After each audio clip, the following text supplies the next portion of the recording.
ശരി, ഓക്കെ. താങ്കളുടെ അഭിപ്രായം വ്യക്തമാണ്. ശ്രീ ബിനോയ് ആണ് കൊല്ലത്തുനിന്ന്. ശ്രീ ബിനോയ്, താങ്കൾക്ക് പറയാം. നമസ്കാരം കിരണേ. നമസ്കാരം.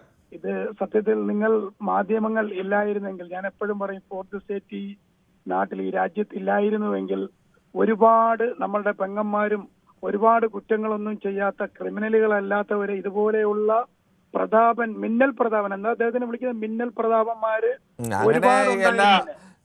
ഗുണ്ടകളും അങ്ങനെയൊക്കെ എന്തെങ്കിലും ഒരു വട്ടപ്പേരെടുക്കാറുണ്ട്. കാക്കിയിട്ട് ഗുണ്ടയാലും അല്ലാത്ത ഗുണ്ടയാലും ഒക്കെ. അപ്പൊ ഈ ഗുണ്ട ഈ പോലീസ് കംപ്ലൈന്റ് അതോറിറ്റിയിൽ എല്ലായിടത്തും ഇവർ പരാതി പോയി.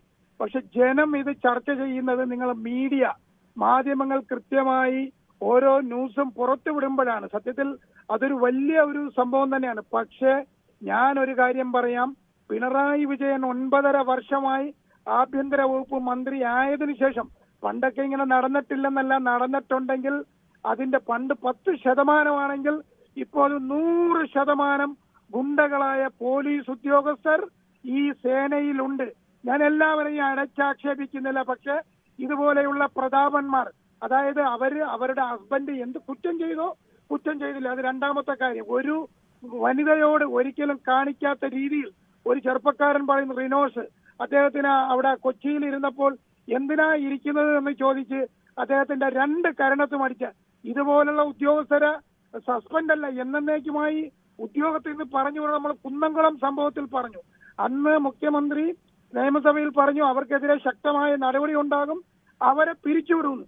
പക്ഷെ നാളിതുവരെ അവരെ ഒന്നും പിരിച്ചുവിട്ടിട്ടില്ല.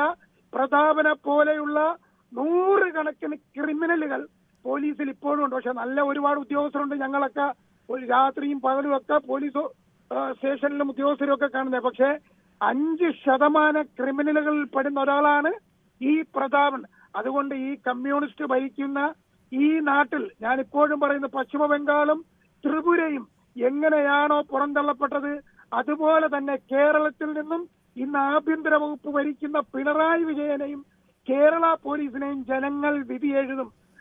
ശരി ബിനോയ്, ഇത് കേരളത്തിലെ പോലീസിന്റെ കാര്യത്തിൽ പിണറായി വിജയൻ ഭരിക്കുമ്പോഴും ഉമ്മൻചാണ്ടി ഭരിക്കുമ്പോഴും ഒന്നും കാര്യമായ വ്യത്യാസമൊന്നും ഉണ്ടായിരുന്നില്ല. അന്നും ഇന്നുമെല്ലാം കേരള പോലീസിന്റെ കാര്യത്തിൽ ഇത്തരം സംരക്ഷണം എല്ലാ കാലത്തും ഈ അധികാരികൾ അവരുടെ കാര്യങ്ങൾ നടത്താൻ വേണ്ടി എല്ലാ കാലത്തും ഈ പോലീസുകാരെ ഉപയോഗിക്കുകയും അതുകൊണ്ട് കുറെ ക്രിമിനലുകൾ നാട്ടുകാരുടെ പുറത്ത് കയറുകയും ഒക്കെ ചെയ്യുന്ന അവസ്ഥ എല്ലാ കാലത്തും ഉണ്ട്. അല്ല കിരണ്, ഞാനിപ്പോ പറയാം, പോലീസിനെ രാഷ്ട്രീയവൽക്കരിച്ചതിന്റെ ഏറ്റവും വലിയ ഉദാഹരണം കിരൺ ഒരു സംഭവം മനസ്സിലാക്കി. ഇത് ഞാൻ കരുതുന്നത് അങ്ങനെയല്ല ശ്രീ ബിനോയ്, രാഷ്ട്രീയവൽക്കരിക്കില്ല എന്നുള്ളതാണ് ഞാൻ കാണുന്നത് ഇതിനകത്ത്. ഇത് രാഷ്ട്രീയക്കാർക്ക് ഒരു നിയന്ത്രണം ഉണ്ടായിരുന്നില്ല. ഇനി CPM ആയിക്കോട്ടെ, കോൺഗ്രസ് ആയിക്കോട്ടെ, പ്രാദേശിക രാഷ്ട്രീയക്കാർക്കൊക്കെ പോലീസുകാരുടെ കാര്യത്തിൽ ഇടപെടാനൊക്കെ ഒരു ചെറിയ കഴിവൊക്കെ ഉണ്ടെങ്കിൽ സ്വാഭാവികമായും ഇത്തരം ക്രിമിനലുകളെയൊന്നും അവർ വെച്ചുകൊണ്ടിരിക്കില്ല. അവർക്ക് എപ്പോഴും ജനങ്ങളുമായി ബന്ധപ്പെട്ട ആളുകൾ വേണം. അവിടെ ജനങ്ങളുടെ കാര്യങ്ങൾ നടക്കുന്ന, ജനങ്ങളുമായി മാന്യമായി പെരുമാറുന്ന ഉദ്യോഗസ്ഥർ